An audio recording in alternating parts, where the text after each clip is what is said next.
আসসালামু আলাইকুম। আমি হাবিব ট্রাভেলস থেকে ম্যানেজার বলছি। আপনাদের কাছ থেকে প্রতিনিয়ত আমাদের কাছে নানান ধরনের প্রশ্ন আসে। তার মধ্যে অন্যতম একটি প্রশ্ন হচ্ছে সৌদি যেতে মেডিকেলে কি কি ডকুমেন্টসের প্রয়োজন হয়। তো প্রথমত আপনার লাগবে অরিজিনাল একটা পাসপোর্ট, আপনার এনআইডি কার্ড অথবা স্মার্ট কার্ড লাগবে, আর আপনার ছবি লাগবে 10 কপি, যার ব্যাকগ্রাউন্ড হবে সাদা এবং ল্যাব প্রিন্ট হতে হবে।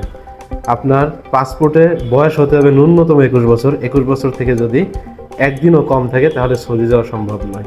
তাছাড়া আরেকটি বিষয় সবসময় খেয়াল রাখবেন যে আপনার সর্দি কাশি ঠান্ডা সিফিলিস বা অন্য বড় কোনো ধরনের সমস্যা আছে কিনা।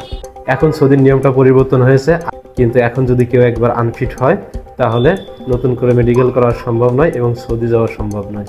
আরেকটা বিষয় সবসময় লক্ষ্য রাখবেন, আমাদের হাবিব ট্রাভেলসে সকল প্রকার ভিসা পাওয়া যায়।